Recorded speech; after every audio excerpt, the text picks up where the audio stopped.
Ever since I was really young, actually. My parents got divorced when I was really young, and one of the things I would do to kind of go off and kind of handle it and be able to accept it was being able to escape through my artwork. And I would be able to just kind of use that almost like as a meditation, but at a young age, I didn't understand it as that. That's what I was doing. But I would just continue to do this because this was where my comfort zone was. And as I would do that, I would trickle into going to school and being around my peers. And each time I would ever hear somebody or feel somebody's presence looking over what I was doing and them commenting in a way that made me feel like, oh, I'm doing something kind of cool here.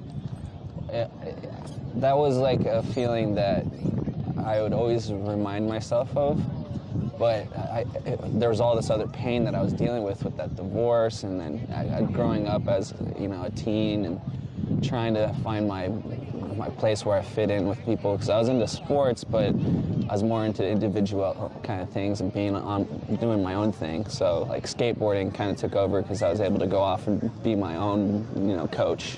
At the same time as being comfortable being by myself, I was also just as comfortable with putting myself down, making myself feel bad about myself, telling myself about my imperfections, about things were my fault, even when they weren't my fault. It felt good to put myself in a pity party. I mean, I was the captain of that ship, and I wasn't about to steer to land and try to, figure out what it felt to be grounded and back to what makes me the person I am, that thing people like about me, Rather, I was thriving off of the isolation and feeling bad, and it made me become mysterious, and I would always dress in black, and it was just like, became part of my identity. Some of that kind of helped me in the future with the times where I felt lonely. I was familiar with it, so I could kind of handle it, but I decided I had to break up with a certain girlfriend that I had like plans to marry her and all this, but I had realized she wasn't happy with the person I was and wasn't accepting of that, and I needed that in my life because I needed it for myself. And when I woke up and I moved out and got into the new place I moved into, it introduced me to a whole world of people that are just like me, artists, musicians, event planners, photographers, just people that just love to vibe off another person, Those are the kinds of values that are the kind of interests that pique mine and fuel mine. And so I had moved back home, and I had like these expectations of coming back to these friends that I used to put up on this pedestal, because these are the people I grew up with. These are the people that put that kind of idea in my head when I left. Like, they're still going to love me when I come home. They're still going to be the same people. And then they just weren't.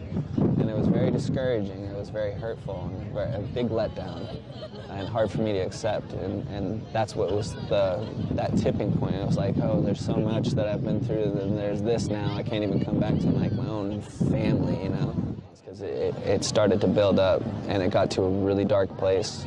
There was a point even, last year even, it got to a point where it boiled over, and I was on my bike ride, and I rode over to the bridge, and I got off my bike, and I looked down, and I was this close to jumping over the edge, and I got a phone call from a buddy of mine that just simply said, "What's up, man? You want to come hang out?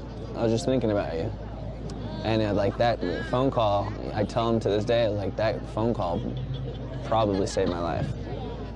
I gave myself another shot at it, and ever since I decided to do that, my perspective on life changed to always being positive, always looking at the bright side of things.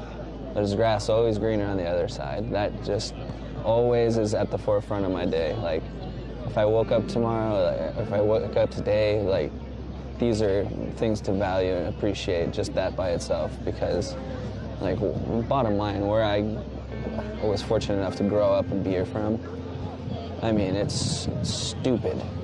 to think that I could be depressed about anything, because I was, and that's what I dealt with, because naturally I inherited that at a young age from a very traumatic experience.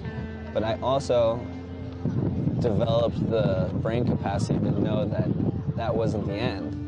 And there's always another day that's going to bring you a whole new perspective on your life.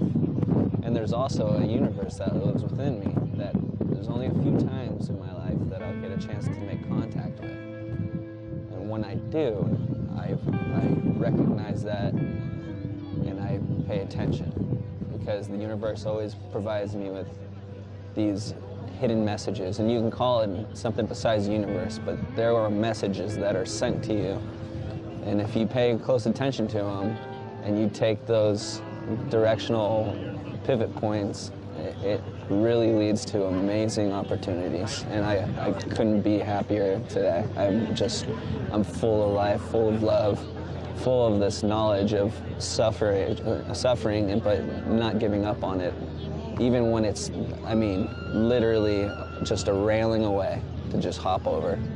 You know, but it's just, I'm not giving up, I'm not giving in that easy, because life in itself deserves a better shot than just what you already given it at that point.